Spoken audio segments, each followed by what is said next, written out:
Ya, melanjutkan materi jaringan komputer. Pada kesempatan kali ini kita akan membahas materi mengenai Domain Name System atau DNS.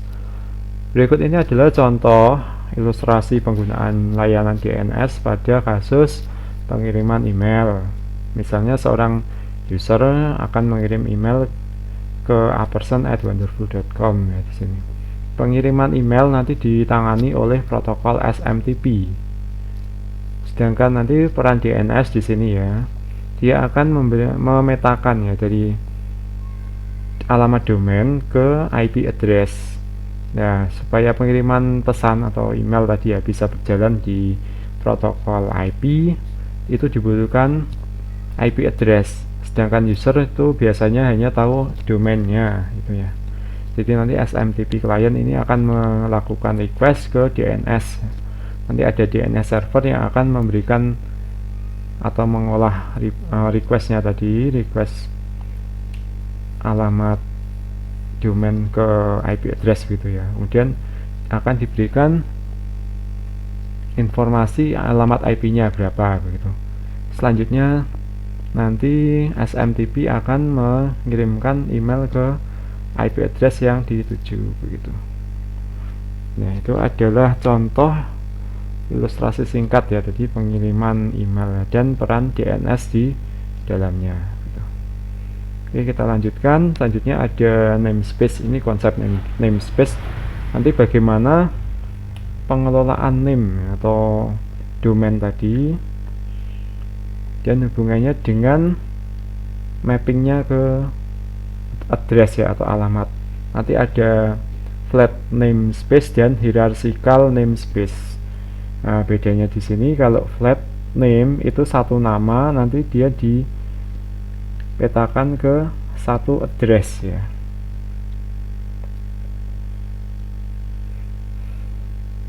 Nah, karena nanti alamat itu harus unik ya, tidak bisa alamat itu ada dua alamat yang sama tapi nanti mengarah ke tempat yang berbeda gitu.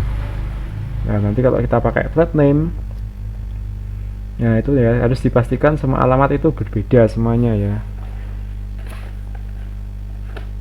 Jadi satu nama, hanya satu nama singkat gitu ya, terus nanti diarahkan ke alamat yang mana gitu. Tapi kalau yang hierarchical namespace itu nanti alamat dipecah-pecah ya. Nama itu maksud saya, nama dipecah-pecah ke sejumlah bagian. Nah, kalau hierarchical misalnya ya www.google.com gitu. Ya, itu ada bagian pertama www, bagian kedua itu misalnya ya Google, bagian ketiga .com, com-nya gitu. Atau ons.ac.id. Ya, bagian pertama UNS, bagian kedua AC, bagian ketiga ID. Tapi kalau flat name itu hanya bisa satu nama ya, terus kemudian ke satu alamat. Ya, kalau kita pakai flat name ya UNS saja gitu ya misalnya. Atau digabung ya UNS AC ID gitu ya tanpa pemisah tanda titik. Nah, kalau pakai flat name kekurangannya itu tidak bisa digunakan di sistem yang besar ya seperti di internet, karena nanti ya pengelolaan name itu harus dikontrol secara terpusat agar bisa dipastikan nama yang dibuat nanti unik dan tidak tidak ambigu ya, tidak ambigu dan tidak duplikat gitu. Tapi kalau pakai hierarchical namespace kita bisa membagi name tadi, domain tadi ke bagian-bagian yang lebih kecil sehingga pengelolaannya tidak harus terpusat di satu tempat. Nanti akan diberikan contohnya. Oke, kita lanjutkan. Kemudian domain namespace ya. Nah, di internet kita menggunakan hierarchical namespace. Nah, di sini nanti pengimplementasiannya atau penerapannya ke domain namespace ya. Kita ada desain domain namespace.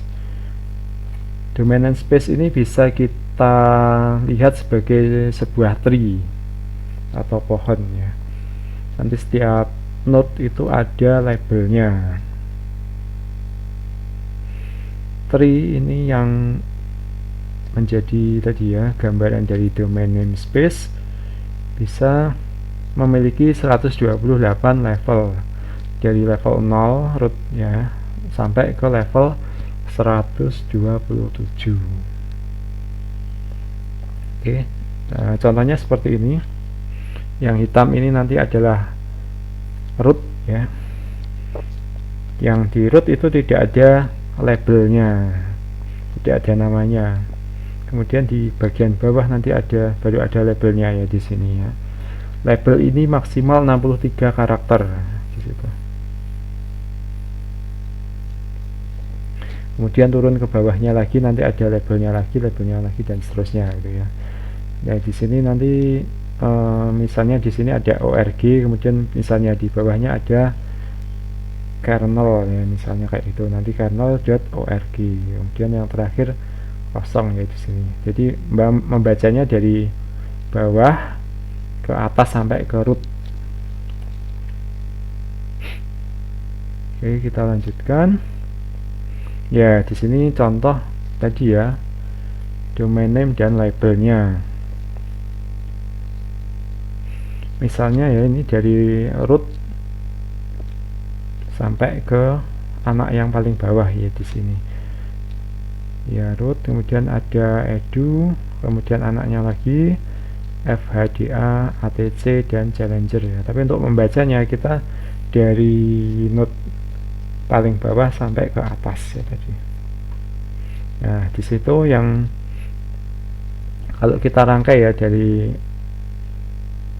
paling bawah sampai ke atas nanti misalnya ya di sini ada challenger.atc.fhda.edu. Jadi terus kemudian yang root kita pisahkan, kita tulis dot saja ya. Kemudian bagian selanjutnya karena kosong tidak ada di situ. Jadi nanti setiap node itu dipisahkan dengan tanda titik. Nah, kalau lengkap mulai dari anak paling bawah sampai ke root itu disebut sebagai domain name ya, di situ. Kemudian misalnya ini yang root challenger itu tidak ditulis, itu juga masih masuk domain name ya di sini. Nanti satu domain itu bisa tidak harus dari paling bawah ya itu ya. Kemudian di sini fhda.edu terus kemudian dot gitu ya. Itu juga domain name, edu dot saja juga domain name.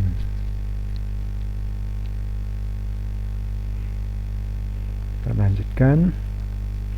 Ya, di sini ada fqdn dan pqdn ya di situ. Full Q-nya kalau nggak salah qualified ya di situ, atau kita cek dulu di ebook tadi.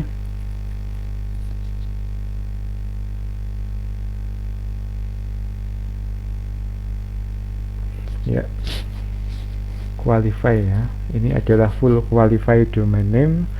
PGDN partial qualify domain name ya di situ, partially ya di situ.